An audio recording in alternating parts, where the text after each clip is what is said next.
Bonjour les car lovers, j'espère que vous allez bien. Aujourd'hui, mercredi 15 mai, je suis à l'aéroport de Québec. Je vais prendre l'avion et je vais laisser ma Tesla 3 jours sur le parking. Ce que je voulais vous montrer, c'est le taux de décharge. Donc savoir si vraiment elle perd 1% par jour. Donc on va aller vérifier actuellement la batterie. Le niveau de la batterie. Hop.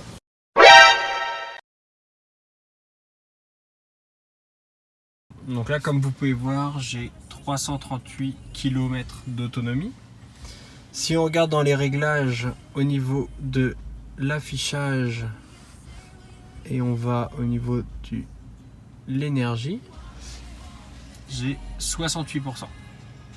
Donc on va vérifier si effectivement le véhicule, je vais activer le mode sentinelle quand même, si le véhicule perd 1% par jour comme indiqué dans le manuel d'utilisation.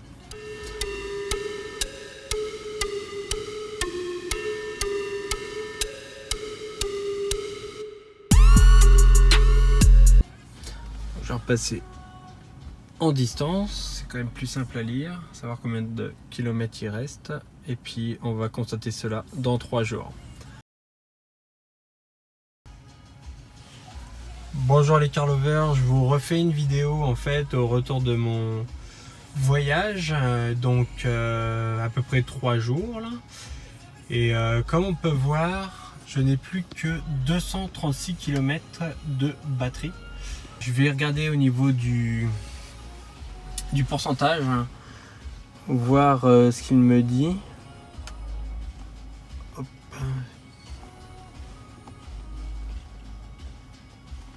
Il me dit 47% seulement.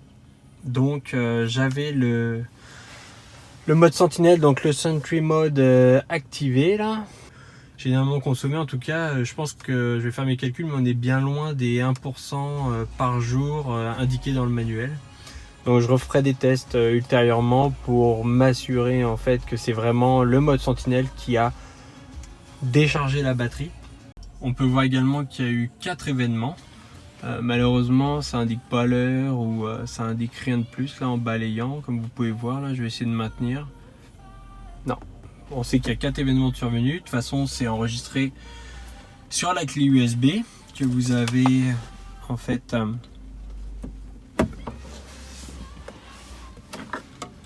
ici. En remontant le panneau là, elle est là. Bon, c'est vrai qu'on voit pas grand chose, mais vous devez connecter en fait sur un des deux ports à l'avant la clé USB pour pouvoir enregistrer en fait les vidéos quand la sentinelle détecte des personnes à proximité ou qui touchent votre véhicule. On a pu voir avec les arrestations récentes que c'est un mode très efficace en fait, et ça a permis de retrouver les personnes qui ont fait des dégradations sur des véhicules par exemple. Donc je vous conseille quand même de l'activer, même si c'est quelque chose qui est coûteux en batterie.